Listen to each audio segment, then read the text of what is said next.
આ પણ ભગવાનનું વાંગમય સ્વરૂપ છે, વાણીમય સ્વરૂપ છે પરમાત્માનું. વાંગમય એટલે વાણી, વાણીમય સ્વરૂપ, શબ્દમય સ્વરૂપ. સજ્જનો, આ વાંગમય સ્વરૂપનું શ્રવણ કરવાથી એ સ્વરૂપ આપણા ભીતરમાં બિરાજિત થાય છે.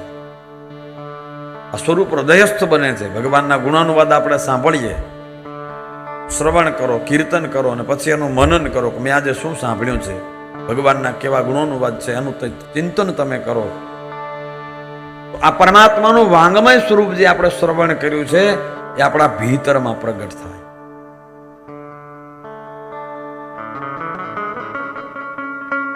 પરમાત્મા બંને રૂપે પૂજાય છે. મૂર્તિના રૂપમાં પૂજાય છે, વાંગમય સ્વરૂપમાં પૂજાય છે, નિરાકારના રૂપમાં પણ પરમાત્માની પૂજા છે.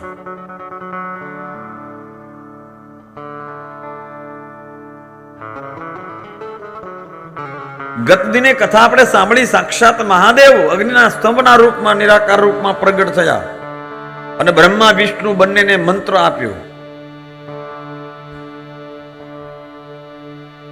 બંનેના અભિમાનને પરમાત્માએ દૂર કર્યું. દ્વૈત ભાવને દૂર કરી અદ્વૈત ભાવ બંનેમાં પ્રગટ થયો. સાથે પરમાત્માની સ્તુતિ કરી.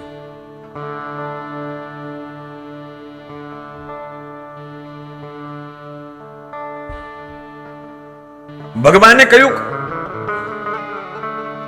કોઈ મારી આ નિરાકાર સ્વરૂપમાં પૂજા કરશે, હું સદા એના ઉપર પ્રસન્ન રહીશ.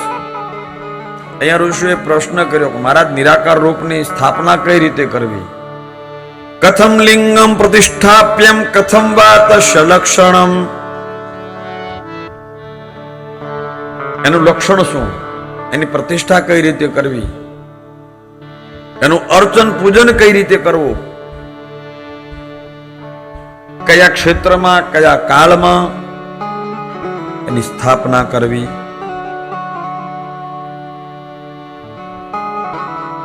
અનુકૂલે શુભે કાલે પુણ્ય તીર્થે તટે તથા.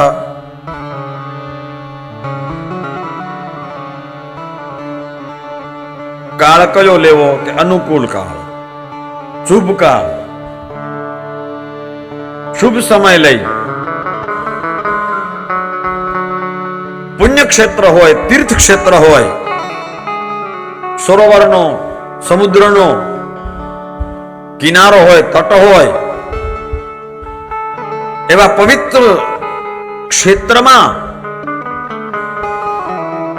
શિવલિંગની સ્થાપના કરવી.